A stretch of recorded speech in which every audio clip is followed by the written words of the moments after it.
اب آئیے دیکھتے ہیں کہ باندی کا سسٹم کیا تھا، اس میں رولز کیا تھے. جیسے مثال کے طور پر جو عورتوں کا طلاق ہوتا ہے تو ان کا ایک ویٹنگ پیریڈ ہوتا ہے، عدت کہتے ہیں. اسی طرح ایک باندی کا ایک ویٹنگ پیریڈ ہوتا تھا جسے استبراء رحم کہتے ہیں. یعنی کہ ایک حیض آئے اور گزر جائے. یہ کیوں ضروری تھا؟ تاکہ پتا چلے کہ کس کا بچہ پیدا ہوگا اگلا، اور کس کا حمل ٹھہرا ہے، پریگننسی کے اندر کون ہے وہ بچے کا والد. کیونکہ اسلام کے اندر میں آپ کو ایک بات بتا دوں، اسلام نے ایک حق دیا باندیوں کو کہ ان کے جو بچے پیدا ہوتے ہیں وہ پوری طرح سے لیگل، وہ مالک کے جائز بچے ہوں گے اور باقی بچوں کے برابر ہوں گے سارے لیگل رائٹس کے اندر، وراثت میں، مینٹیننس میں، ہدیے میں، گفٹس میں، سب چیز میں باقی بچوں کے ٹوٹلی برابر ہوں گے. جو باندی کے ذریعے بچہ ہو یا بیوی کے ذریعے بچہ ہو، وہ سب کے سب برابر ہیں. اب آپ اس چیز کو کمپیئر کریے. جو لوگ اعتراض اٹھاتے ہیں ان سے سوال پوچھا جاتا ہے کہ جو لیو ان ریلیشن شپس میں جو بچے ہوتے ہیں یا پروسٹیٹیوشن کے ذریعے جو بچے ہوتے ہیں، کیا وہ لیگل ہوتے ہیں؟ کیا ان کے باقی بچوں کے برابر رائٹس ہوتے ہیں؟ کیا ان کے لیگل رائٹس ہوتے ہیں؟ آپ خود دیکھو. اور جنگوں میں تو عورتوں کے ساتھ کیا کیا کیا جاتا ہے. جنگوں کی بات جب ہم کر رہے ہیں، کہ آپ کو پتا ہے خود امریکن سولجرز نے ورلڈ وار 2 میں جاپنیز عورتوں کے ساتھ کیا کیا، اس رپورٹ میں پڑھیے.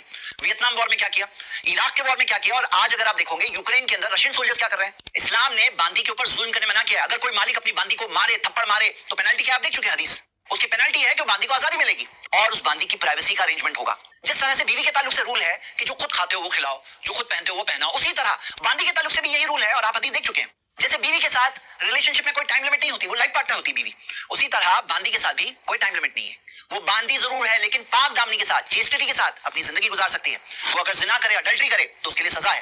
بے حیائی اس کے لیے الاؤڈ نہیں ہے.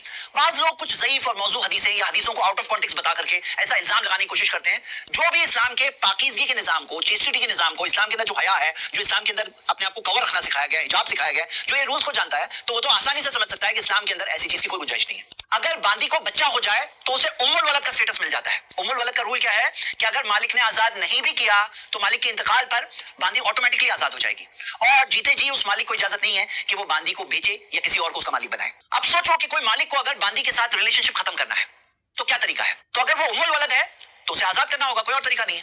اور اگر بچہ نہیں پیدا ہوا ہے تو پھر وہ یا تو اسے آزاد کر سکتا ہے، یا تو اسے بیچ سکتا ہے، یا تو اسے گفٹ کے طور پہ دے سکتا ہے. اب وہ باندی اپنے اگلے لائف پارٹنر کے لیے صرف ایک مینسز گزرنے کے بعد ہی جائز ہو سکتی ہے. لیکن یہ نہیں بھولنا چاہیے کہ اسلام کی بنیادی تعلیم یہ ہے کہ غلام اور باندی کو آزاد کیا جائے.